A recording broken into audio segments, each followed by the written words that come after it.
यहोवा का धन्यवाद करो, क्योंकि वह भला है और उसकी करुणा सदा की है।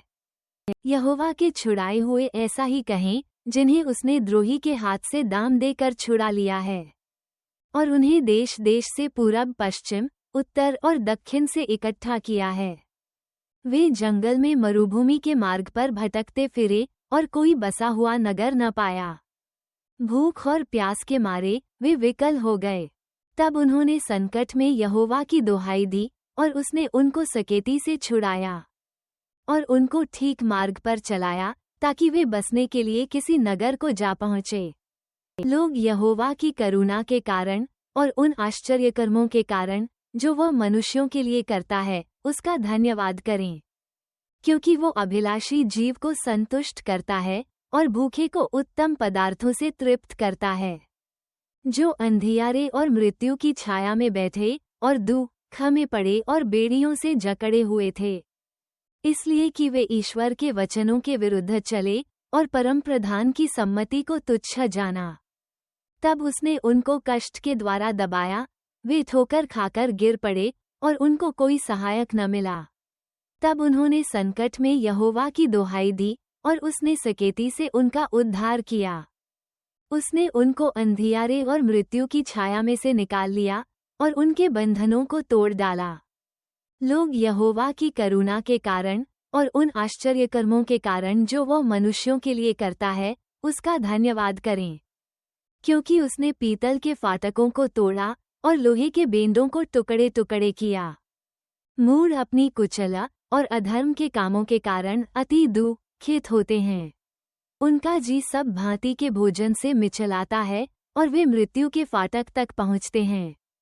तब वे संकट में यहोवा की दुहाई देते हैं और वह सकेती से उनका उद्धार करता है। वह अपने वचन के द्वारा उनको चंगा करता और जिस गड्ढे में वे पड़े हैं, उससे निकालता है। लोग यहोवा की करुणा के कारण और उन आश्चर्यकर्मों के कारण जो वह मनुष्यों के लिए करता है, उसका धन्यवाद करें, और वे धन्यवाद बलि चढ़ाएं और जय जयकार करते हुए उसके कामों का वर्णन करें। जो लोग जहाजों में समुद्र पर चलते हैं और महासागर पर होकर व्यापार करते हैं, वे यहोवा के कामों को और उन आश्चर्यकर्मों को जो वह गहरे समुद्र में करता है, देखते हैं। क्योंकि वो आज्ञा देता है, वो प्रचंड बयार उठकर तरंगों को उठाती है। वे आकाश तक चढ़ जाते, फिर गहराई में उतर आते हैं और क्लेश के मारे उनके जी में जी नहीं रहता। वे चक्कर खाते और मत वाले की नाई लड़खड़ाते हैं और उनकी सारी बुद्धि मारी जाती है।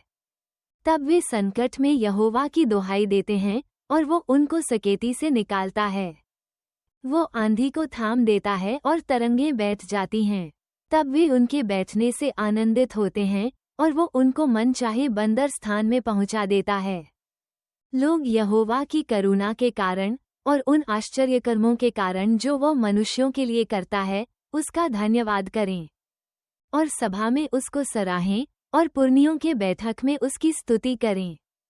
वो नदियों को जंगल बना डालता है और जल के सोतों को सूखी भूमि कर देता है। वो फलवंत भूमि को नोनी करता है, यह वहाँ के रहने वालों की दुष्टता के कारण होता है। वो जंगल को जल का ताल और निर्जल देश को जल के सोते कर देता है, और वहाँ वो भूखों को बसाता है कि वे बसने के लिए नगर तैयार करें और खेती करें और दाख की बारियां लगाएं और भांति भांति के फल उपजा लें। और वो उनको ऐसी आशीष देता है कि वे बहुत बढ़ जाते हैं और उनके पशुओं को भी वह घटने नहीं देता। फिर अंधेर, विपत्ति और शोक के कारण वे घटते और दब जाते हैं, और वो हाकिमों को अपमान से लाद कर मार्ग रहित जंगल में भटकाता है। वो दरिद्रों को दुख से छुड़ाकर ऊंचे पर रखता है और उनको भेड़ों के झुंड सा परिवार देता है। सीधे लोग देखकर आनंदित होते हैं और सब कुटिल लोग अपने मुंह बंद करते हैं। जो कोई बुद्धिमान हो, वो इन बातों पर ध्यान करेगा और यहोवा की करुणा के कामों पर ध्यान करेगा।